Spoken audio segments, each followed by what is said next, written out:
Assalamualaikum warahmatullahi wabarakatuh. Perkenalkan, nama saya Ninda Putri Della Zenistia dari kelas M4. Baik, langsung saja saya mulai. Untuk pengertian yang pertama, saya akan menjelaskan mengenai rencana anggaran biaya usaha. Rencana anggaran biaya merupakan bagian dari pengelolaan keuangan usaha. Tanpa perencanaan dan anggaran, maka keuangan usaha bisa berantakan dan bukan mustahil bisa terjadinya kebangkrutan. Rencana anggaran biaya juga memungkinkan pemilik bisnis tidak hanya merencanakan pengeluaran, namun juga menganalisis pengeluaran dan membuat perubahan sesuai dengan kebutuhan perusahaan. Baik, selanjutnya, contoh rencana anggaran biaya yang sering kita jumpai. Contoh RAB yang sering dijumpai adalah RAB bangunan yang rencana biaya untuk membuat sebuah bangunan seperti rumah, ruko, dan lain sebagainya. Contoh lainnya yang memerlukan pembuatan RAB adalah membuat restoran, membeli usaha franchise, dan lain sebagainya. Jadi, apapun jenis bisnisnya diperlukan membuat rencana anggaran biaya agar pemilik bisnis bisa mengontrol dan menganalisa uang yang dikeluarkan dalam usaha tersebut. Selanjutnya yaitu perencanaan laba. Rencana laba sering digunakan sebagai dasar dalam pengambilan keputusan investasi dan penilaian kinerja manajemen suatu perusahaan untuk masa yang akan datang. Perencanaan laba merupakan rencana kerja yang telah diperhitungkan implikasi keuangan yang dinyatakan dalam bentuk proyeksi perhitungan laba rugi, neraca kas dan modal kerja untuk rencana jangka panjang dan jangka pendek perusahaan. Selanjutnya, alternatif dalam pembuatan rencana laba. Yang pertama ada harga penjualan, yang kedua ada kebijakan umum periklanan, yang ketiga ada wilayah penjualan dan perluasan untuk penciutan kekuatan penjualan, yang keempat ada sales mix, yang kelima ada keseimbangan antara penjualan, produksi, dan tingkat persediaan, yang keenam ada pengeluaran untuk penelitian dan pengembangan, yang ketujuh ada pengeluaran untuk barang modal, dan yang terakhir yang kedelapan ada menguji keputusan alternatif.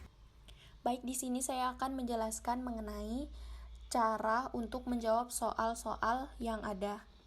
Kita mulai saja langsung nomor 1. Nomor 1 kita disuruh mencari budget kebutuhan bahan baku. Untuk mencari budget kebutuhan bahan baku, kita jumlahkan saja tingkat produksi yang ada ini, lalu kita kalikan dengan standar penggunaannya. Dan kita akan mendapatkan jumlahnya yaitu 4.750. Lalu yang kedua, kita disuruh mencari budget biaya bahan baku. Untuk mencari budget biaya bahan baku, karena kita tadi sudah menghitung tingkat kebutuhannya, jadi kita tinggal mengalikannya dengan harga. Lalu kita akan mendapatkan jumlah tersebut, yaitu 16.625.000. Lalu selanjutnya yang nomor 3, kita mencari budget biaya tenaga kerja langsung. Di sini untuk mencari budget biaya tenaga kerja langsung, kita tinggal memasukkan angka-angka yang tadi sudah kita dapatkan. Lalu tingkat DLH-nya kita kalikan dengan tarif upah dan kita akan mendapatkan jumlah keseluruhannya yaitu 14.250. Lalu yang keempat, kita mencari budget biaya overhead. Di budget biaya TKL tadi kan ada total DLH. Nah, lalu total DLH kita masukkan ke dasar-dasar yang ada di kolom ini, lalu kita kalikan dengan tarif yang sudah ditentukan tadi. Lalu kita akan mendapatkan jumlahnya, jumlah keseluruhannya yaitu Rp9.500.000. Lalu yang nomor 5, kita akan mencari budget harga pokok produksi atau CGM. Untuk mencari budget harga pokok produksi tadi, karena kita sudah menghitung semua komponennya, jadi langsung saja tinggal kita jumlahkan. Yang pertama, di range material cost kita tambahkan dengan di range lab or cost, lalu kita tambahkan dengan VOH cost. Akan kita dapatkan hasil yaitu CGM. Lalu untuk mencari CGM per unit, kita jumlahkan total CGM per tingkat produksi. Kita akan mendapatkan jumlahnya yaitu 8.500 unit. Dan untuk mencari nilai FG awal, kita jumlahkan FG awal, kita kalikan dengan CGM unit. Dan untuk mencari nilai FG akhir, kita jumlahkan nilai FG akhir, lalu dikalikan dengan CGM unit. Baik, soal selanjutnya nomor 6, kita mencari budget harga pokok penjualan atau CGS. Untuk mencari budget harga pokok penjualan atau CGS, yang pertama, FG awal kita tambahkan dengan CGM, lalu kita kurangi dengan FG akhir. dan kita akan mendapatkan hasil total HPP sebesar 39.950.000.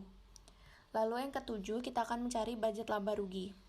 Untuk mencari budget laba rugi, karena semua komponennya sudah kita hitung, jadi tinggal kita jumlahkan saja. Yang pertama, CGS lalu ada laba kotor dan kita kurangi biaya operasional 2,5% dikali penjualan, lalu kita tambahkan laba sebelum pajak, kita kurangkan lagi dengan pajak 12,5%, lalu kita akan mendapatkan hasilnya laba setelah pajak sebesar Rp5.140.625.000.